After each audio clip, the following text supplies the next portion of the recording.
नमो अरिहन्ताणं नमो सिद्धाणं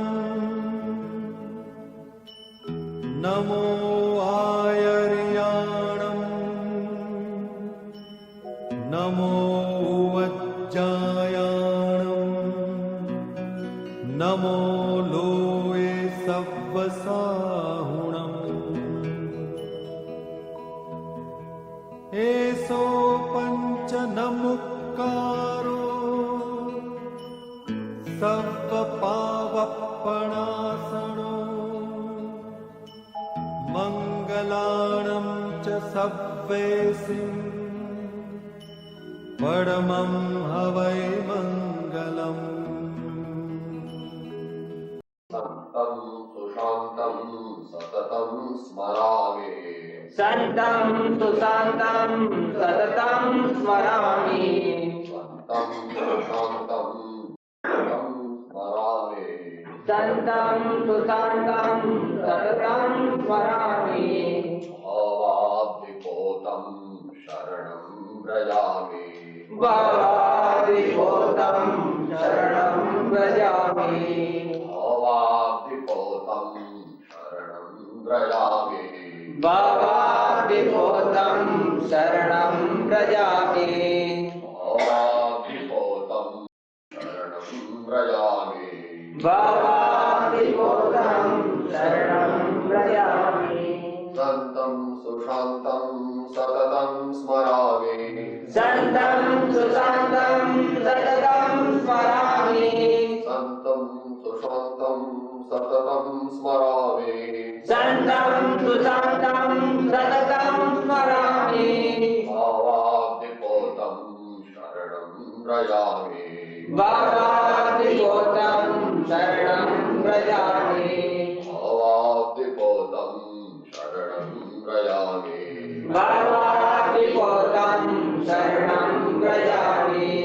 भावाब्धिपोतं शरणं व्रजामि। भावाब्धिपोतं शरणं व्रजामि।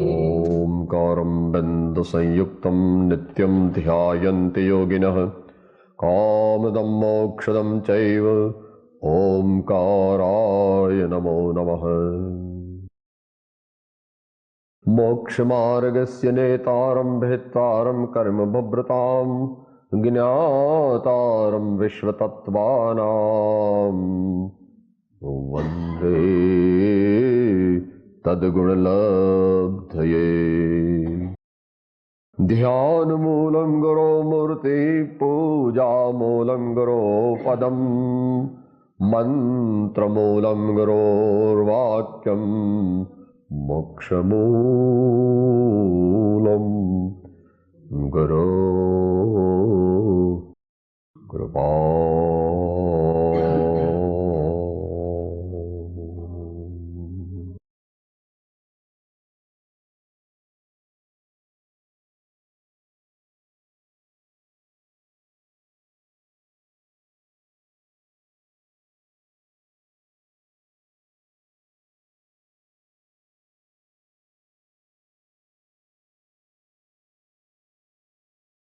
વિચારીએ જે હમણાં ધૂન બોલ્યા એનો અર્થ. 1-2 મિનિટ પછી વિષય પર આવીએ.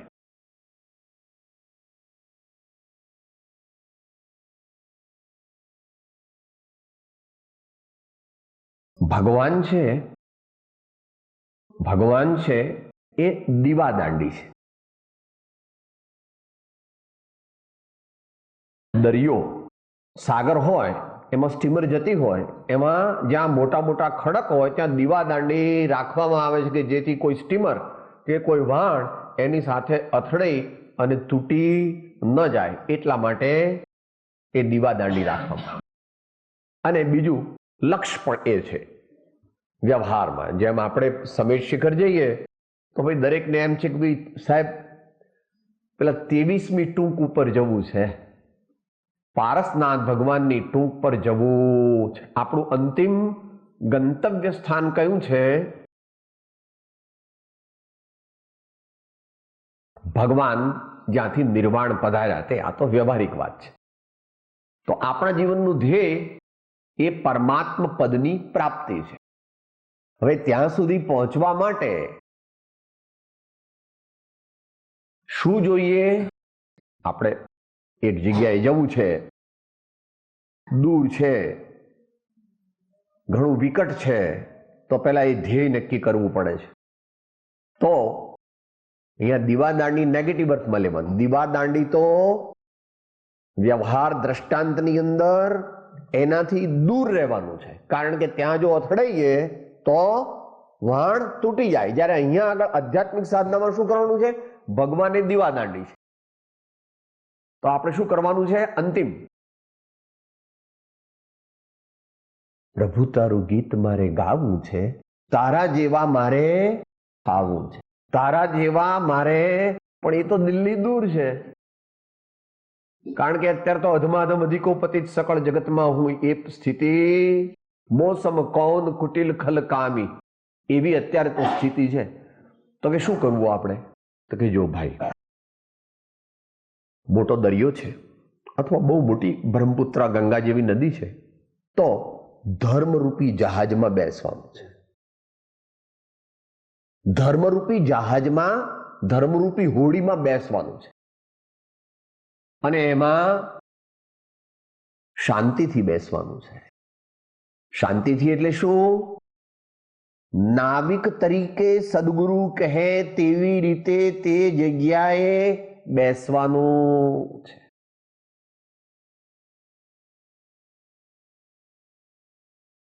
જવું છે ક્યાં? મોક્ષે એને જવું છે દરેકને. આપણે દરેકને એટલે જે કોઈ ભવ્ય જીવો હોય, જેને કંઈક લક્ષ્ય બંધાયો છે કે મારે પૂર્ણ જ્ઞાન આનંદને પામવું, તો એ આપણું ધ્યેય થયું. પણ એ ધ્યેય તો બહુ દૂર છે, અને એ તો કંઈ એકદમ એક બે ભાવમાં પ્રાપ્ત થાય એવું નથી. તો કરવું શું? કે ચાલુ તો કરો ભાઈ. The journey of 10,000 kilometre start with the first step. તો કે ભાઈ અહીંયા આગળ આપણે આ કિનારે બેઠા છીએ, ત્યાં અહીંયા આગળ એક સારું જહાજ છે, એમાં બેસો. જહાજ સારું હોવું જોઈએ, કાણાવાળું ન હોવું જોઈએ, બરાબર નક્કી કરવું જોઈએ કે અંદર પાણી આવતું નથી. બીજું, એનો નાવિક હોય એ ઘણો અનુભવી હોવો જોઈએ કે ભવિષ્યમાં ગમે તેવા મોટા તોફાન આવે તો પણ આપણને પેલે પાર લઈ જાય.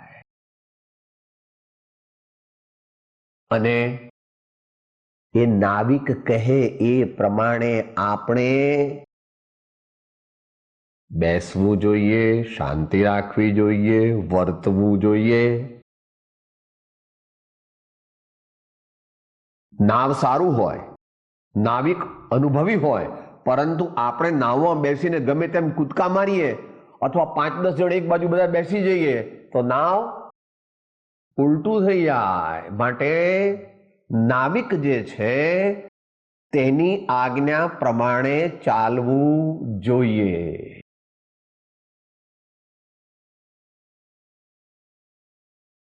તો પરમાત્મા પદ તે પ્રાપ્ત કરવાનું છે. ત્યાં જવા માટે ધર્મરૂપી જહાજમાં બેસવાનું છે. તે માટે સાચા સારા અનુભવી ગુરુરૂપી નાવિકને શોધવાના છે. અને આપણે પોતે જે પણ કંઈ તેઓ કહે તે રીતે શાંતિથી એ જગ્યાએ બેસીને આપણે પાર જવાનું છે.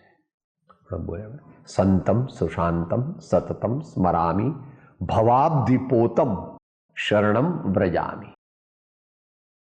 ત્યાં તો એમ કહી દીધું કે ગુરુ એ જ જહાજ છે. એમ જુદી જુદી રીતે કવિઓએ કહેલું છે. આપણે આલોચનામાં એવી રીતે આવે છે કે ભગવાન જહાજ છે, પરંતુ જ્યારે પ્રમાણ જ્ઞાન લઈએ ત્યારે ભગવાન તે ગંતવ્ય સ્થાન છે, ધર્મ તે જહાજ છે, ગુરુ તે નાવિક છે, અને જેને પાર જવું છે એણે ચરી પાળવી જોઈએ.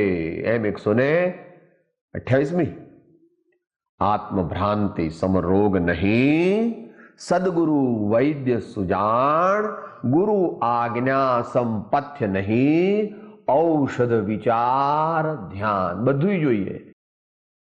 દવા ખાઈએ ચરી ન પાડીએ તો ન મટે.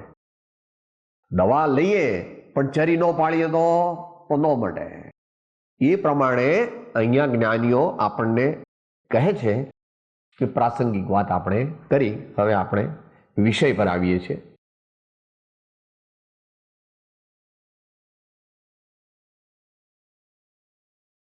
મુખ્યપણે શ્રીમદ રાજચંદ્ર વચનામૃતજીના આધારથી દેહથી જુદો હું આત્મા છું એવા વચનો જેમાં જેમાં આવ્યા હોય એવા ગદ્ય અથવા પદ્ય એ આપણે વિચારી સ્ટાર્ટ કરું છું આત્મસિદ્ધિથી, કારણ કે એની કેટલી અગત્ય છે એ જાણવાની છે અને એ ત્યાં કહેલી છે.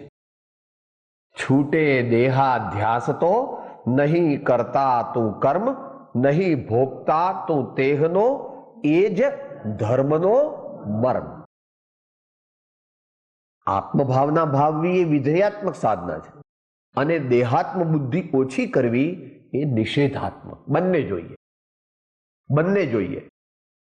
દેહ પ્રત્યે મારે મમતા ઓછી કરવી છે એમ પણ જોઈએ, પણ દેહ પ્રત્યેની મમતા એકલી છોડે પણ પકડવું કોને છે? વિધેયાત્મક સાધના વિના એકલી નિષેધાત્મક સાધનાથી મોક્ષ નથી થતો. માટે પકડવો કોને છે? કે આત્માને પકડવો. કે આત્મા કેવી રીતે પકડાય સાહેબ? એ તો અરૂપી છે.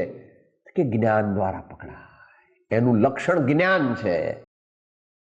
કયું જ્ઞાન? તો પછી આચાર્ય કે પ્રજ્ઞા, નિર્મળ જ્ઞાન. કે સાહેબ આપણને નિર્મળ જ્ઞાન ક્યાંથી હોય? કે આપણને થોડું નિર્મળ જ્ઞાન હોય, નિર્મળ જ્ઞાન ન હોય. તો કે આપણને જે નિર્મળ જ્ઞાન હોય એની શું વ્યાખ્યા તમે કરો છો? હમણાં વાત થઈ. મારા સ્વભાવમાં ક્રોધ નથી, હું ક્ષમા સ્વરૂપ છું. એવો ભાવ જેને હોય તેનું જ્ઞાન નિર્મળ થાય. અંશે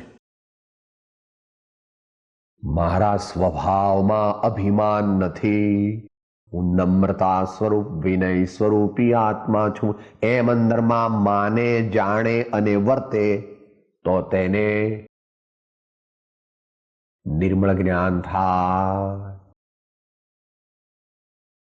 એ જ પ્રમાણે બાકીના લઈ લેવા. મારા સ્વભાવમાં કુટિલતા નથી, આપણા આત્માના દ્રવ્યની અંદર કુટિલતા નથી, પણ આપણે સંસ્કારવશ, અજ્ઞાનવશ, પ્રમાદવશ, કષાયવશ આખો દિવસ કાં તો ક્રોધ કરીએ છીએ, કાં તો અભિમાન કરીએ છીએ. એના ભાવ આવા બધા વિચિત્ર ભાવ કર્યા કરીએ છીએ. એને ઓછું કરીએ તો એટલું નિર્મળ જ્ઞાન થયું આપણું, જેને કૃપાળુદેવ આત્માર્થીની પહેલી શરત અથવા પહેલો ગુણ કહે છે, કષાયની ઉપશાંતતા. અને ચારે એમાં આવી ગયા. માત્ર મોક્ષ અભિલાષ, ત્યાં પણ વૈરાગ્ય આવ્યો. ભવે ખેદ, ત્યાં પણ વૈરાગ્ય આવ્યો. અને પ્રાણી દયા, એ હમણાં આપણને રાઘવજી ભાઈએ બહુ ડિટેલમાં સમજાવ્યું. આપણે દરેક વ્યક્તિની વ્યક્તિ રૂપે છે કે આ ભાઈ ફલાણા ભાઈ આ ગરડા છે, આ ફલાણા ગામના છે, આ ફલાણી નાતના છે, આ ફલાણા ભાઈ છે, આ ફલાણા બેન છે, આ ફલાણા અમુક તમુક. એવી ધીમે ધીમે આપણે એ જે વિચારધારાની પદ્ધતિ બદલીએ. આ જે વિચાર આપણે કરીએ છીએ વિચાર બરાબર નથી, વિચારધારા બરાબર નથી. આપણાત્મા, આપણાત્મા, આપણાત્મા, આપણાત્મા, આપણાત્મા, આપણાત્મા, આપણાત્મા, એવો ભાવ કેળવી વાર લાગશે. સાહેબ મને ગાળ દે છે ને, તો વાંધો નહીં, તો પણ એ આત્મા જ છે.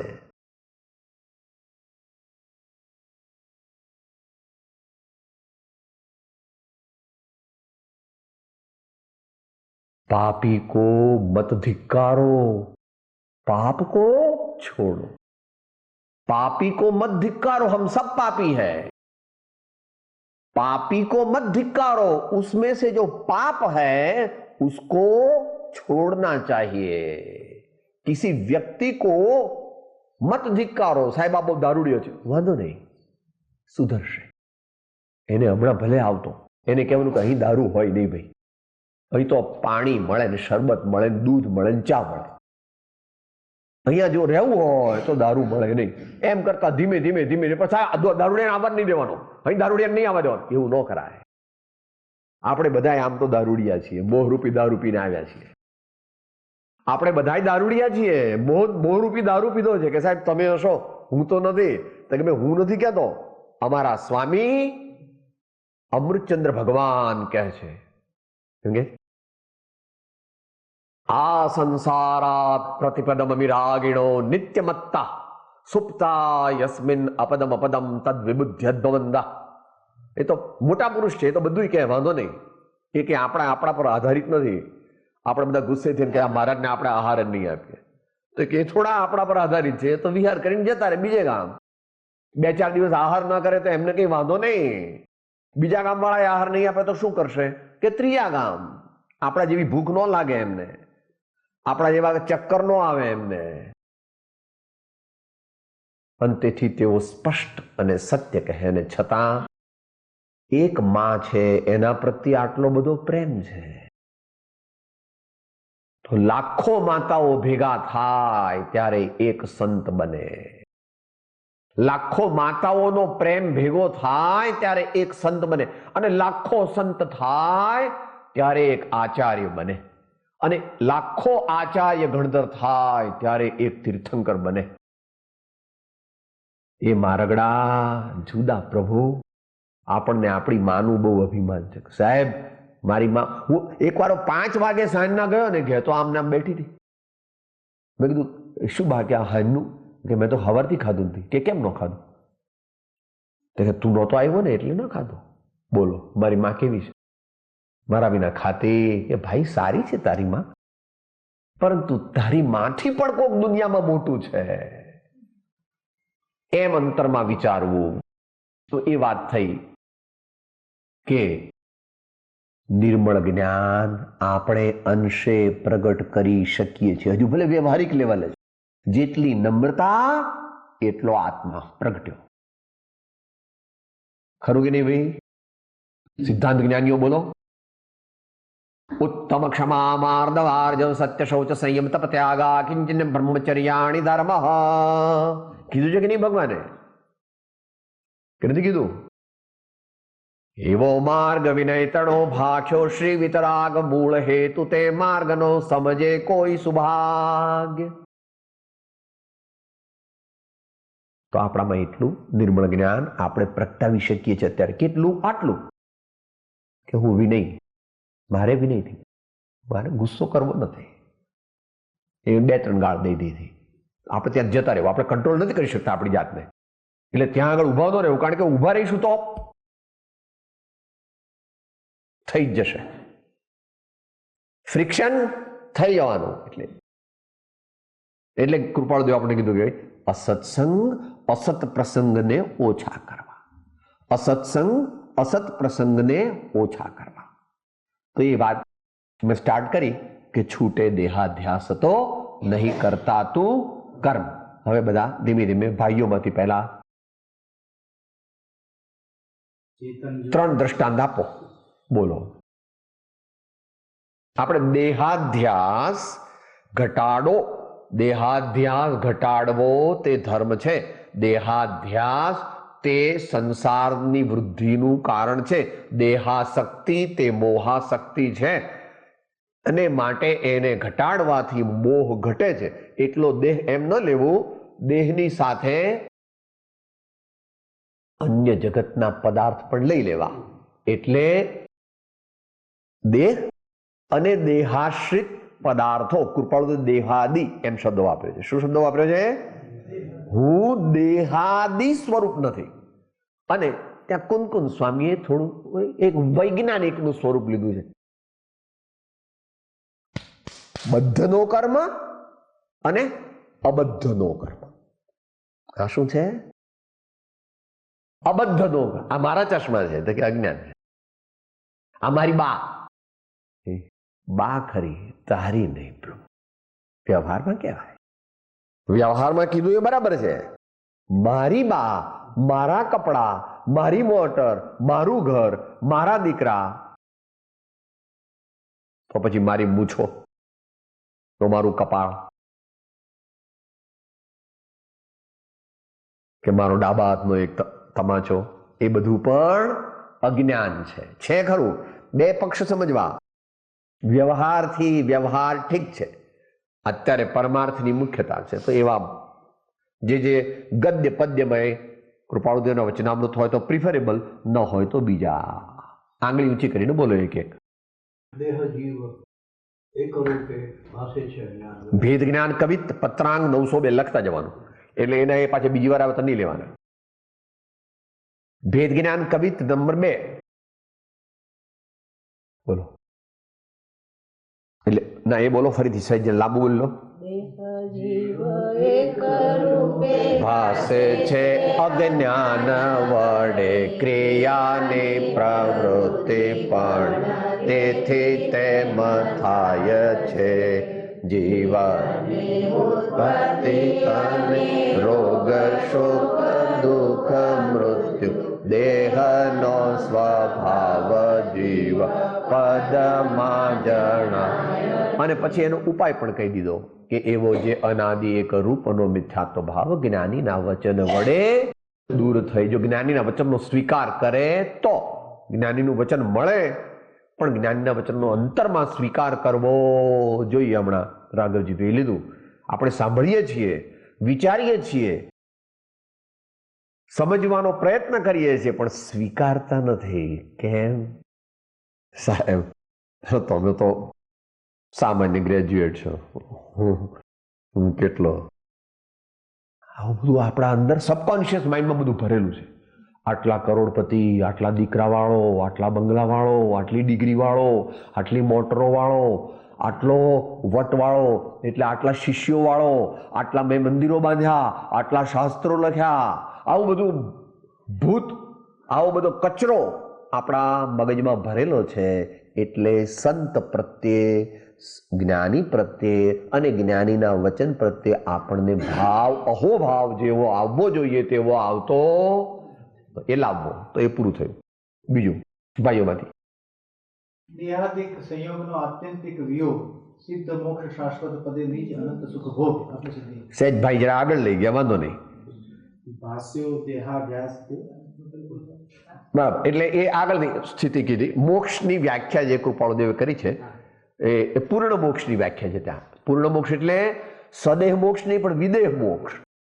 દેહાદિક સંયોગનો આત્યંતિક વિયોગ એટલે અપૂર્વ અવસરમાં એક પરમાણુ માત્રની મળે ન સ્પર્શતા પૂર્ણ કલંક રહિત અડોલ.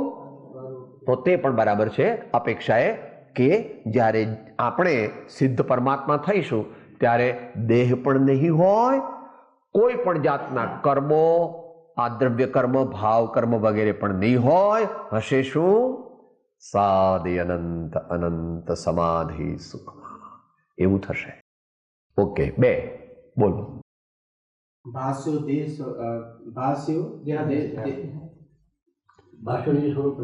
નિજ સ્વરૂપ તે શુદ્ધ ચેતન. ભાષ્યો દેહાદ્યાસથી આત્મા દેહ સમાન, પણ તે બંને છે જેમ અસીન્ય જ્ઞાન. અચ્છા, બરાબર. એટલે શરૂઆતની ગાથા આત્મસિદ્ધિ. ભાષ્યો દેહાધ્યાસથી આત્મા દેહ. અધ્યાસ શબ્દ બહુ સમજવા જેવો છે. અત્યારે બહુ લાંબા કાળથી જે આપણને હોય સંસ્કાર રૂપે એનું નામ અધ્યાસ. અધ્યાસ એટલે જૂની ટેવ, જૂની હઠીલી ટેવ, એનું નામ અધ્યાસ. અને નવું નવું કંઈક આપણે વાંચન કરીએ, વિચાર કરીએ, નિયમ લઈએ, એ અભ્યાસ. વર્તમાનમાં કરીએ. હું ધ્યાનનો અભ્યાસ કરું છું, ભક્તિનો અભ્યાસ કરું છું, એ અભ્યાસ. અને અધ્યાસ એટલે આગલા ભવોના. અને બીડી પીવું છે કેટલી અસાય 9 વર્ષની ઉંમરથી બીડી પીવું છે. અધ્યાસ થયો. કેટલા વર્ષનો? 70 વર્ષનો. કે કેટલી બીડી પીએ? સાહેબ 20-22 તો જોઈએ. લે, અધ્યાસ લાંબા ગાળાનો આપણને મોહનો અને દેહને પોતાના માનવાનો અધ્યાસ છે. એવું ભગવાને કહ્યું છે. બધા ગ્રંથોમાં, દરેક આર્ય ગ્રંથોમાં કહ્યું છે. કૃપાળુદેવે મને લાગે છે અવતરિત દેહાભિમાને ગલિતે. શંકરાચાર્ય દેહાભિમાને ગલિતે એમ કરીને લીધું છે કે જ્યારે દેહનું અભિમાન ગળે ત્યારે શું થાય? તો કે સાહેબ બધે પરમાત્મા જ દેખાય. જ્ઞાન થયાનું લક્ષણ શું? કોઈ જીવને જ્ઞાન થયું હોય તો એનું લક્ષણ શું? કે એના લક્ષણ અનેક છે. એના લક્ષણ અનેક છે. કૃપાળુદેવ કહ્યું સર્વગુણાંશ તે, પણ એક મુખ્ય લક્ષણ કયું? કે દરેકમાં ભગવાનની દૃષ્ટિ રાખે.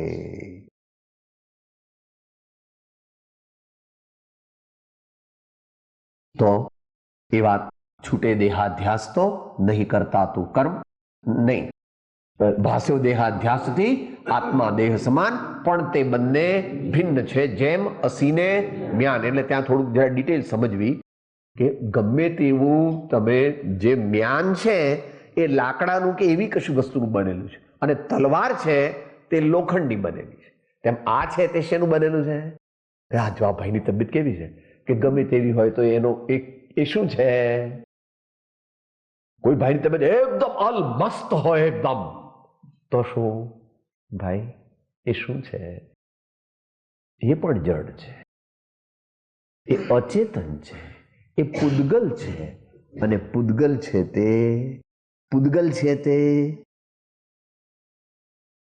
આત્માનો નાશ કરનારું છે. પૂદગલ એટલે પૂદગલનો મોહ અને પૂદગલનો સંગ. માટે દેખાય છે તેમાં પ્રીતિ ન કરો, અને દેખનાર છે તેમાં પ્રીતિ કરો. એટલે અપૂર્વ અવસર શું કહે છે? રજ કણ કે રેધિ વૈ માનિક દેવની, સર્વે માન્યા પૂદગલ એક સ્વભાવ. એની એક ચરમસીમા સમાધિ ઇષ્ટોપદેશમાં લઈ ગયા છે. 50મી ગાથા છે. જીવોન્ય પૂદગલશ્ચાન્ય ઇત્યસૌ તત્વ સંગ્રહ, યદન્યત ઉચ્યતે કિંચિત સોસ્તુ તસ્યૈવ વિસ્તરઃ. આખા ભગત આપણા થયા ને ગુજરાતીમાં, એમણે હાથ ખંખેરી નાખ્યા છે અમુક વસ્તુ કરીને. એમ અહીંયા આચાર્ય ભગવાન શાસ્ત્ર સમાપ્ત કરે છે. 51 ગાથાનું ઇષ્ટોપદેશ 51 ગાથાનો શ્રેષ્ઠ ગ્રંથ છે. બધી ભાષામાં આપણે પરમશુદ્ધ પ્રભાવ મંડળ તરફથી બહાર પડે છે. કઈ કઈ ભાષા છે? સંસ્કૃત, હિન્દી, અંગ્રેજી, મરાઠી ને ગુજરાતી. કિંડન ઇષ્ટોપદેશ, ઇષ્ટ ઉપદેશ. જે ઉપદેશને ગ્રહણ કરવાથી ઇષ્ટ એવું આત્મપદ, આત્મજ્ઞાન, આત્મ સમાધિ મળે. એમાં આ કહે છે જીવોન્ય પૂદગલશ્ચાન્ય, જીવ જુદો છે અને આ જુદું છે. ઇત્યસૌ તત્વ સંગ્રહ, કરોડો શાસ્ત્રોનો સાર તને અમે કહી દીધો. તો કે સાહેબ તો આટલા બધા શાસ્ત્રો શા માટે લખ્યા? કે યદન્યત ઉચ્યતે કિંચિત. ભગવાને આટલા બધા શાસ્ત્રો કેમ લખ્યા? આપણે જડમતી છીએ. આપણને 1-2 વાર કોઈ કહે તો આપણે સીધા થતા ખબર છે આપણે કોના જેવા છીએ? આપણે ઘોડા જેવા નથી, પણ પેલા એના જેવા છીએ. એટલે આપણને તો વારંવાર તોય પાછા આમ ચાલે, પાછા બીજી વાર તોય પાછા આમ ચાલે. આવું ચાલ્યા કરે છે. ધીમે ધીમે આપણે જ સુધરવાનું. તો યદન્યત ઉચ્યતે કિંચિત સોસ્તુ તસ્યૈવ વિસ્તરઃ. એ આટલાનો જ વિસ્તાર છે કે અચ્છા તો એ પ્રમાણે બોલો. હવે 3 થી ગયા, બહેનોમાંથી આવવા દઈએ. બોલો.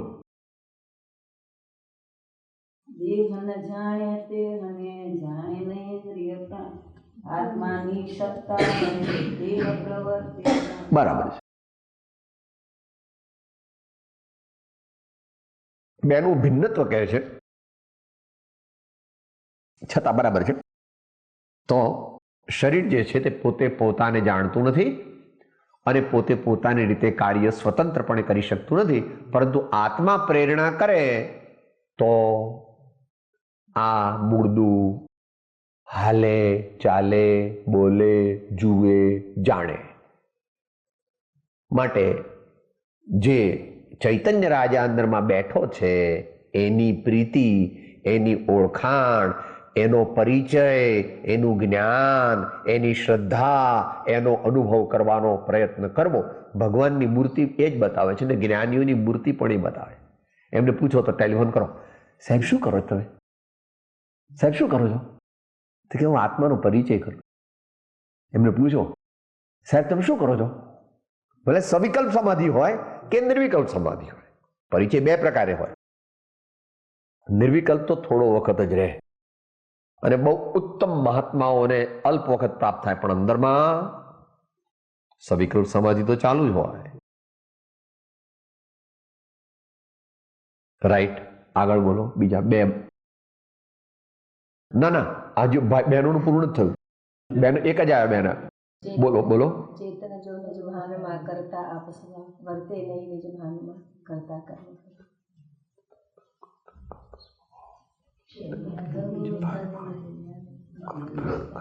એમાં અંશે આવ્યું, કારણ કે એમાં શરીરનું સીધું ન આવ્યું.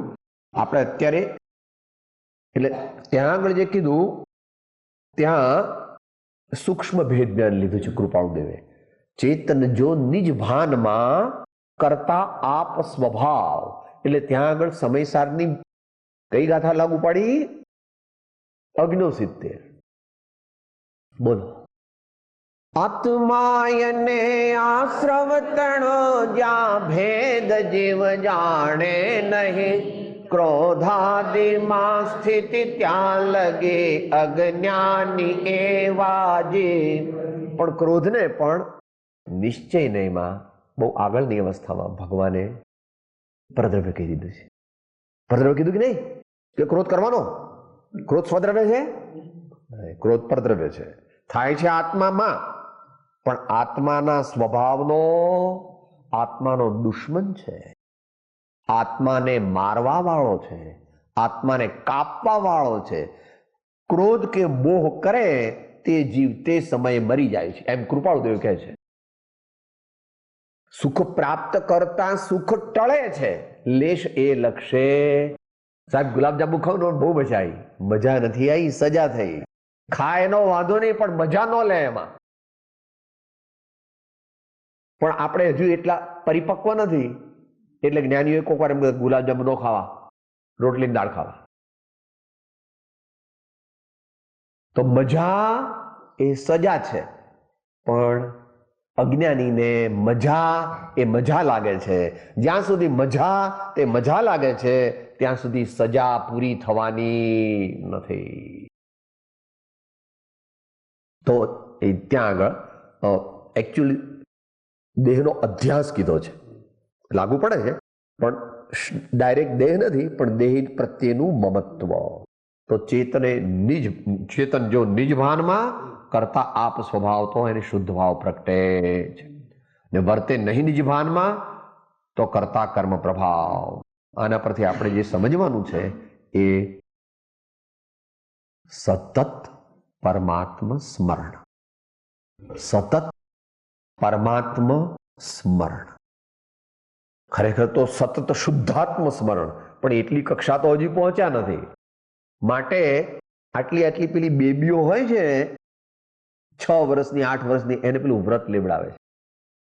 વ્રત કરે ને ત્યાં પછી કે જય શ્રી રામ, બદ્રીનારાયણ, જય શ્રી કૃષ્ણ. ખાતા પહેલા બોલવાનું, પાણી પીએ તોય બોલવાનું, કઈ પણ કામ કરે તો બોલવાનું. એટલે એનો અર્થ શું? ઘડીએ ઘડીએ પરમાત્માને યાદ કરવા. આવી આપણે એક ટેવ પાડવી પડશે. આપણે બધાએ ટેવ પાડવી પડશે. આપણી સાધના કેમ કાચી છે? કારણ કે સવારે 1 કલાક 2 કલાક કરીએ છીએ અને સાંજે 1-2 કલાક કરીએ છીએ. એવું ન ચાલે. એ જે 4 કલાક કીધા તે વખતે તો ઘનિષ્ઠ સાધના, એકદમ એકાગ્ર થઈને. પણ ખાતી વખતે આત્મા, નહાતી વખતે આત્મા, કપડાં પહેરતી વખતે આત્મા, મંજન કરતી વખતે આત્મા, કપડાં પહેરતી વખતે આત્મા, બાબા રમાડતી વખતે આત્મા, ચોખા ઓરતી વખતે આત્મા, ચેક લખતી વખતે આત્મા, કારખાનાનું રાઉન્ડ લેતી વખતે આત્મા, અને અત્યારે સ્વાધ્યાય ચાલે ત્યારે પણ આત્મા. आत्मा स्वाध्याय का भाव कर सकता है। शब्दादिक का आत्मा स्वामी नहीं है। आत्मा बोलना चाहे तो पुण्य होवे तो शब्द निकले, मगर भाव कर सकता है। वाणी खीरना नहीं खीरना सो तो पुण्य के अधीन, मगर भाव है सो अपने अधीन है।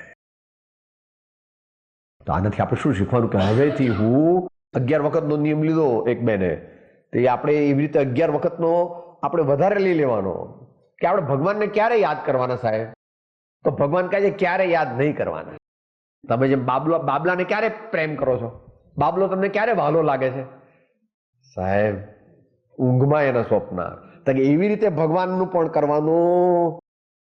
There is no time. બહુ જે ચાના શોખીન હોય ને એ એમ કે રાતના 11 વાગે આપણે ઘેર આવે ને કે કેમ શું લેશો, કે શું લેશો અત્યારે? આપણે તો જામે લેશો. એની ટાઈમ ઇઝ ટી ટાઈમ. કે સાહેબ પણ તમને ઊંઘ નહીં આવે તો રાતના, કે વાંધો નહીં, any time is any time for બુભુક્ષુ ઇઝ રિમેમ્બરન્સ ટાઈમ.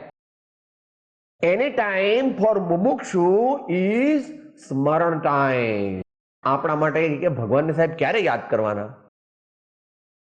ઘડી ઘડી પલ પલ સદા પ્રભુ સુમિરન કો ચાવ, નરભવ સફલો જો કરે દાન શીલ તપ ભાવ. એ પ્રમાણે આપણે કરવું છે. એ સામાન્ય વાત થઈ. હજી એક બાકી છે. બેનો 3 પૂરા થાય. બોલો બોલો, આંગળી ઊંચી કરીને બોલો. હા,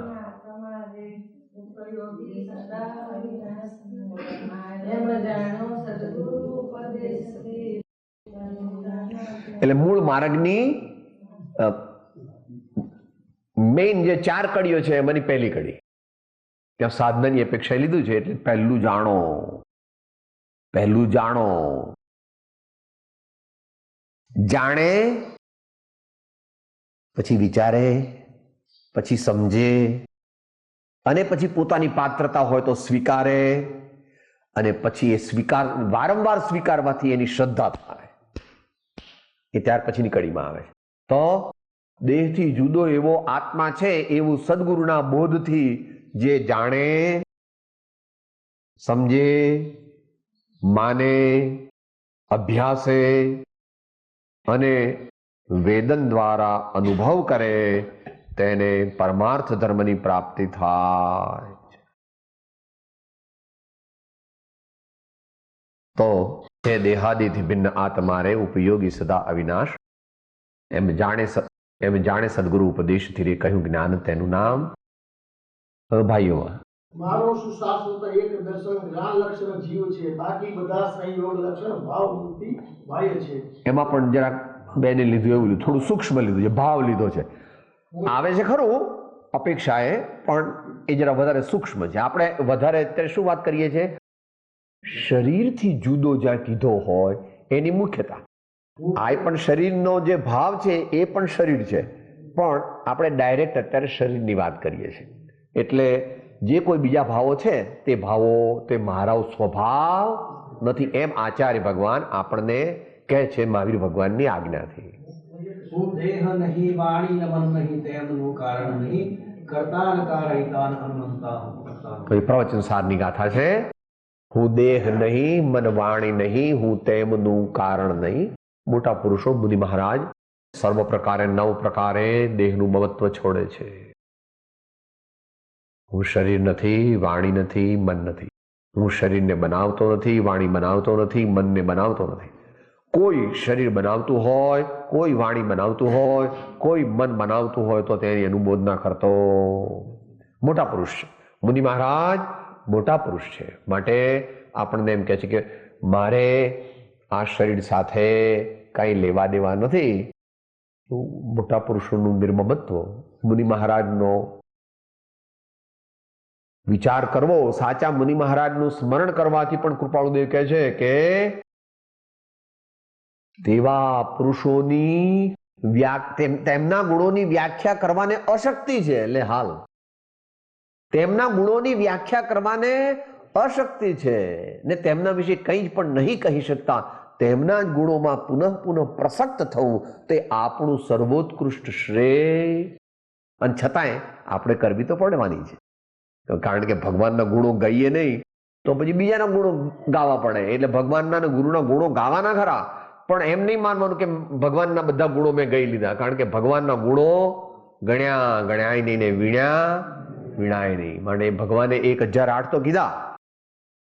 વિષ્ણુ સહસ્રનામ કે જીન સહસ્રનામ કેટલા છે? 1008. પણ કે 1008 નથી, બીજા ઘણા વધારે. તો એ પ્રમાણે કેટલા થયા? 2 થયા ને? બોલો જ ભાઈ.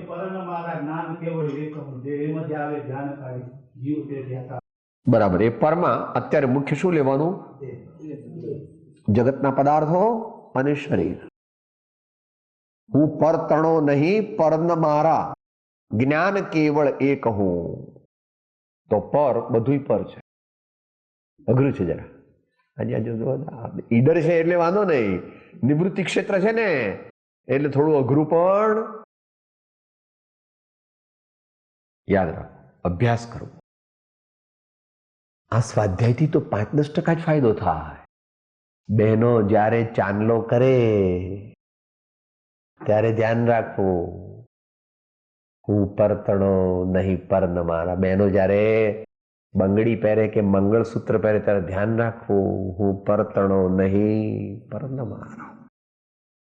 ને ભાઈઓ જ્યારે 100-100ની નોટો આમ ગણે ને ત્યાં ધ્યાન રાખો, હું પરતણો નહીં પર ન મારા. અને બંને માટે પેલા બાબલાને રમાડે ત્યારે ધ્યાન રાખો, હું પરતણો નહીં પર ન મારા. જાગૃતિ, સતત જાગૃતિ તે ધર્મ છે. અને આત્માની વિસ્મૃતિ, ભગવાનને ભૂલી ગયો, સદગુરુને ભૂલી ગયો, સદગુરુની વાણીને ભૂલી ગયો તો ડૂબવાનો છે. હું હોઉં કે તમે હો કે XYZ હો. માટે એ પ્રમાણે ભાઈઓના પૂરા થઈ ગયા. હવે 3 થઈ ગયા ને બહેનો? બોલો.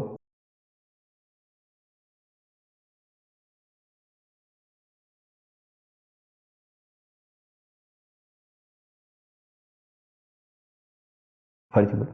સ્થૂળ વસ્ત્રથી જે રીતે સ્થૂળ ગણે શરીર. 3 ગાથાઓ જે લીધી છે અને પછી લાલ રંગ લીધો છે. રક્ત વસ્ત્રથી જે રીતે રક્ત ગણે શરીર.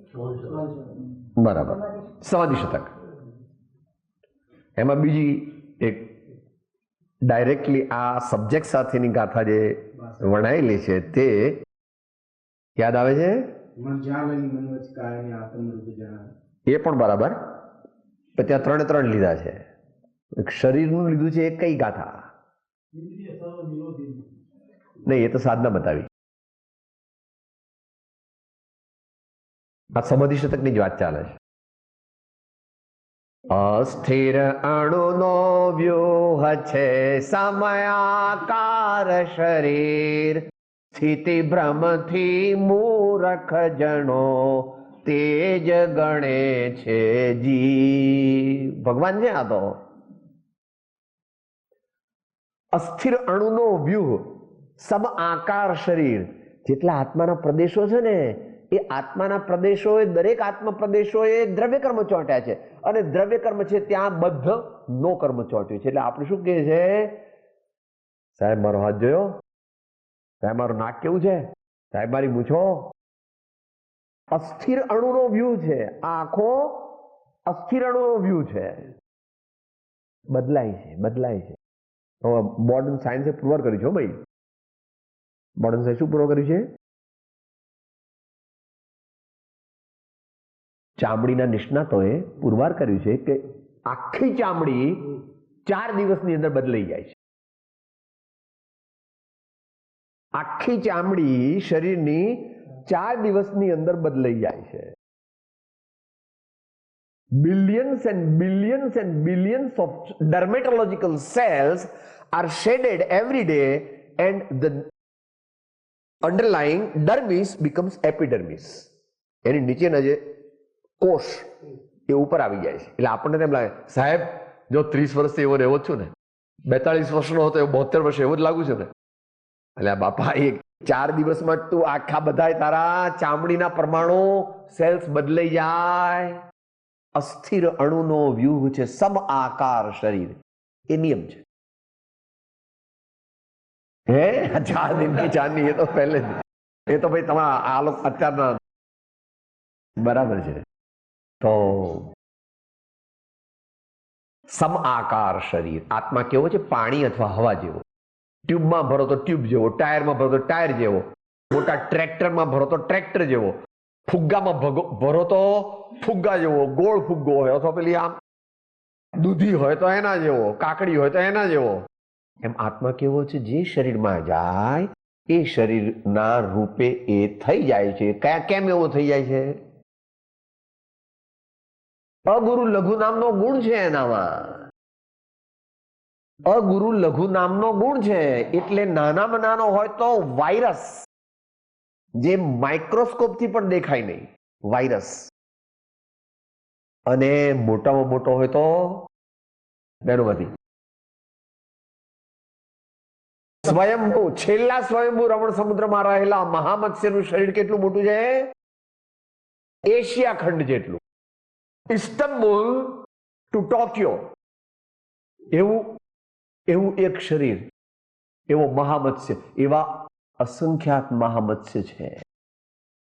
માટે પોતાના બંગલાનું બહુ અભિમાન કરવું નહીં. સાહેબ મારો બંગલો જોયો હોય તો ખબર પડે, 36 રૂમ છે. પૂરું કરીએ, પછી આગળ વિચારીશું યથા સમયે. વિનોબાજી એ વાત કરી લે, આપણે બે ત્રણ વાત 1 મિનિટમાં વાત કરી લઈએ. વિનોબાજી એક શેઠ એમની પાછળ પડ્યા જયારે આ ભૂદાન યજ્ઞમાં ફરતા હતા ને, ત્યારે કહે છે, સાહેબ આપ આવવાના છો ને, મારે ગામ આવવાના છો, મારા ગામ મારે ઘેર આવજો સાહેબ, મારે ઘેર આવજો, મારે ઘેર આવજો. હા જોશું. એમની પાછળ ને પાછળ ફરે. પછી એમના ગામ આવ્યા. પછી ગામમાં આવી તો ચોતરા પર બેસતા, અથવા તો જ્યાં આગળ આખો ચોક જેવું હોય ત્યાં બેસે, બધાને બોલાવે કે ભાઈ આપણે આ ભૂદાન યજ્ઞનું કામ કરવાનું છે, ભગવાનનું કામ છે, બોલો. એટલે શેઠ પણ આવ્યા કે સાહેબ મારી વાત યાદ છે ને? હા ભાઈ તમારી વાત યાદ છે. પછી એને જરા લેસન શીખવાડવો હતો એટલે એના બંગલે ગયા. પછી એનો બંગલો બતાવવા માંડ્યો. સાહેબ જો મારો બંગલો કેવો છે, બધું લાંબુ. એને તો ઘણું બધું કીધું. એટલે વિનોબાજીએ દુનિયાનો નકશો મંગાવ્યો એક ભાઈ પાસે કે ભાઈ શેઠ બતાવો તો આમાં તમારો બંગલો ક્યાં છે? કે સાહેબ દુનિયાના નકશામાં કઈ મારો બંગલો, હાર કે હિન્દુસ્તાનનો નકશો લાવો. એમાં સાહેબ હિન્દુસ્તાનના નકશામાં તો મારા ગામનું નામે નથી. હા તો કે પછી તમે આટલી નાની વસ્તુમાં તમે આટલો બધો મોહ શા માટે કરો છો? આ દુનિયામાં તમારી ગણતરી નથી, આ ભારતમાં તમારી ગણતરી નથી, અને તોય તમારા મનમાં તો આખો દિવસ મારો બંગલો. માટે આપણે મોહ કરવો નહીં. એ બંગલો તો આપણો નથી ને આ બંગલો પણ આપણો. એ નામ એ આખું પદ બનાવ્યું છે કબીરજીએ, બંગલા ખૂબ બનાયા રે, 7 તત્વ કી ભીત બનાઈ, 10 દરવાજે રખ્યા, એમ કરીને આખું. તો આપણે આજે વચનામૃત અને સત્શાસ્ત્રોના માધ્યમથી દેહથી જુદો એવો હું આત્મા છું એ વિશે થોડી વિચારણા કરી યથા સમયે આપણે આગળ વિચારીશું. આ વિચારણા કરવાનો અર્થ એ છે કે 24 કલાક જાગૃતિ રાખીશું. જ્યારે શરીર હું છું એવો ભાવ થાય ત્યારે આપણા આત્માને સમજાવવો. તું શરીર નથી ભાઈ, શરીરનો જાણનાર તું છો. શરીર તે સ્પર્શ રસગંધ વર્ણવાળું છે અને તું જ્ઞાન સ્વરૂપી આત્મા છો. એટલી શક્તિ ન હોય તો જેમણે જ્ઞાન સ્વરૂપ પ્રાપ્ત કર્યું છે એવા પુરુષો, એટલે એવી વ્યક્તિઓ, એટલે એવા મહાન ધર્માત્માને, પરમાત્માને યાદ કરી અને મોહ આપણે ઘટાડો. દેહ છતાં જેને દશા વર્તે દેહાતે, તે જ્ઞાને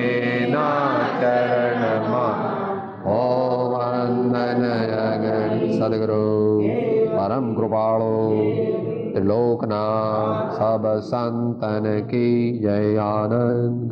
ઓમ. હું આત્મા છું આપનો સેવક છું, સૌનો મિત્ર છું. હું આત્મા છું, આપનો સેવક છું, સૌનો મિત્ર છું. હું આત્મા છું, આપનો સેવક છું, સૌનો મિત્ર છું.